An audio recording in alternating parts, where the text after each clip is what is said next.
بسم اللہ الرحمن الرحیم۔ السلام علیکم معزز ناظرین۔ ایک مرتبہ پتھر توڑنے والے چند مزدور حضرت سیدنا وہب رحمۃ اللہ علیہ کی بارگاہ میں حاضر ہوئے اور عرض کی، حضور، جس قدر مصیبتوں کا ہمیں سامنا ہے، کیا ہم سے پہلے لوگ بھی کبھی ایسی مصیبتوں سے دوچار ہوئے؟ آپ رحمۃ اللہ علیہ نے ان کی یہ بات سن کر ارشاد فرمایا، اگر تم اپنی مصیبتوں اور اپنے سے سابقہ لوگوں کے مصائب کا موازنہ کرو تو تمہیں ان کے مصائب کے سامنے اپنی مصیبتیں ایسے محسوس ہوں گی جیسے آگ کے مقابلے میں دھواں۔ پھر آپ رضی اللہ تعالیٰ عنہ نے فرمایا، بنی اسرائیل میں ایک عورت تھی جس کا نام سارہ تھا۔ اس کے 7 بیٹے تھے۔ جس ملک میں وہ رہتی تھی وہاں کا بادشاہ بڑا ظالم تھا۔ وہ لوگوں کو زبردستی خنزیر کا گوشت کھلاتا، جو انکار کرتا اسے قتل کروا دیتا۔ چنانچہ اس عورت کو بھی اس کے بیٹوں سمیت بادشاہ کے سامنے لایا گیا۔ اس ظالم بادشاہ نے سب سے بڑے لڑکے کو بلوایا اور کہا، یہ خنزیر کا گوشت کھاؤ۔ اس مرد مجاہد نے جواب دیا، میں اللہ عز و جل کی حرام کی گئی چیز کو ہرگز نہیں کھاؤں گا۔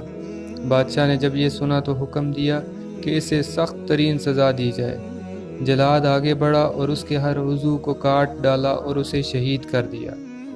پھر ظالم بادشاہ نے اس سے چھوٹے لڑکے کو بلایا اور اس کے سامنے بھی خنزیر کا گوشت رکھتے ہوئے کہا، اسے کھاؤ۔ اس نے بھی جرأت ایمانی کا مظاہرہ کرتے ہوئے جواب دیا، میں اللہ عز و جل کی حرام کی گئی اشیاء کبھی بھی نہیں کھاؤں گا۔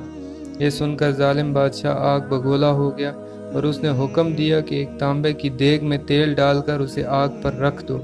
چنانچہ ایسا ہی کیا گیا۔ جب تیل خوب گرم ہو گیا تو اس نوجوان مجاہد کو تیل میں ڈال دیا گیا۔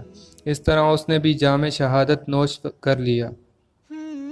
پھر بادشاہ نے اس سے چھوٹے کو بلایا اور کہا، یہ گوشت کھاؤ۔ اس نے بادشاہ سے کہا، تو ذلیل و کمزور ہے، تو اللہ عز و جل کے مقابلہ میں کچھ بھی نہیں، تو مجھے اللہ عز و جل کے حکم کے خلاف کسی بات پر ہرگز آمادہ نہیں کر سکتا۔ جو تیرے جی میں آئے تو کر لے، لیکن میں اللہ عز و جل کی حرام کردہ اشیاء کبھی بھی نہیں کھاؤں گا۔ بادشاہ یہ سن کر ہنسنے لگا اور لوگوں سے کہنے لگا، کیا تم جانتے ہو کہ اس نے مجھے گالی کیوں دی؟ اس نے یہ سوچ کر مجھے گالی دی ہے کہ میں گالی سن کر طیش میں آ جاؤں گا اور فوراً اسے قتل کرنے کا حکم دے دوں گا۔ اس طرح یہ آسانی سے موت کے گھاٹ اتر جائے گا، لیکن میں ہرگز ایسا نہیں کروں گا۔ پھر اس ظالم بادشاہ نے حکم دیا کہ اسے سخت سے سخت سزا دی جائے۔ چنانچہ ظالم بادشاہ کے حکم پر پہلے اس نوجوان کی گردن کی کھال کاٹی گئی، پھر اس کے سر اور چہرے کی کھال اتار لی گئی اور اس طرح اسے بھی شہید کر دیا گیا۔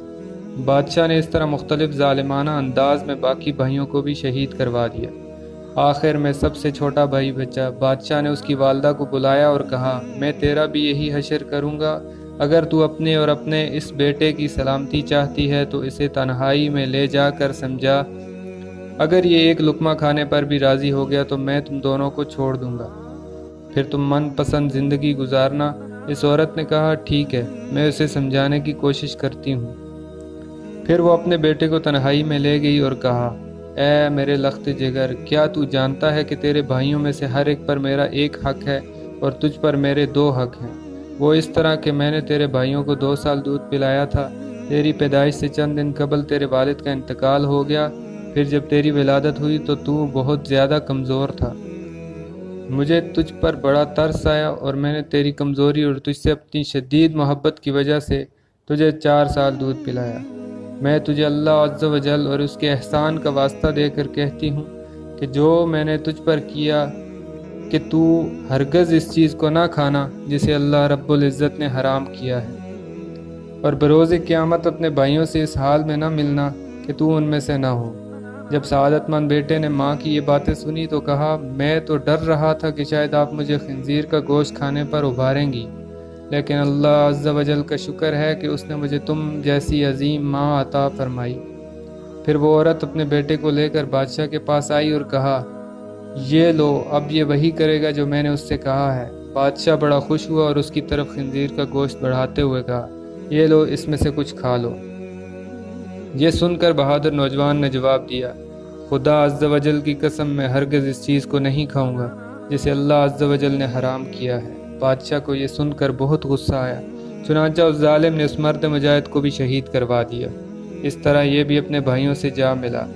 پھر بادشاہ نے اس عظیم عورت سے کہا، میرا خیال ہے کہ مجھے تیرے ساتھ بھی وہی سلوک کرنا پڑے گا جو تیرے بیٹوں کے ساتھ کیا ہے۔ اے بڑھیا، تیری ہلاکت ہو، تو صرف ایک لقمہ ہی کھا لے تو میں تجھے منہ مانگا انعام دوں گا، اور جو تو کہے گی میں وہی کروں گا۔ تو صرف ایک لقمہ کھا لے، پھر عیش و عشرت سے زندگی گزارنا۔ یہ سن کر اس عظیم ماں نے جواب دیا، اے ظالم، تو نے میرے بچوں کو میرے سامنے مار ڈالا، اور اب تو یہ چاہتا ہے کہ میں تیرے کہنے پر اللہ عز و جل کی نافرمانی بھی کروں؟ اپنے بچوں کی موت کے بعد بھی مجھے زندگی سے کوئی سروکار نہیں۔ خدا عز و جل کی قسم، تو جو کچھ کر سکتا ہے کر لے، میں کبھی اللہ کی حرام کردہ شے نہیں کھاؤں گی۔ یہ سن کر اس سپاک و ظالم بادشاہ نے اسے بھی شہید کروا دیا۔ اس طرح اس عظیم ماں کی روح بھی اپنے عظیم فرزندوں سے جا ملی۔ سبحان اللہ، کتنے عظیم لوگ تھے وہ، سب نے ایک ایک کر کے اپنی جانیں تو دے دی، لیکن اللہ عز و جل کے حکم کے خلاف ورزی نہ کی۔ اللہ پاک ہمیں بھی اپنے حکموں پہ چلنے اور حضور صلی اللہ علیہ وسلم کی بتائی گئی زندگی پہ عمل کرنے کی توفیق عطا فرمائے، آمین۔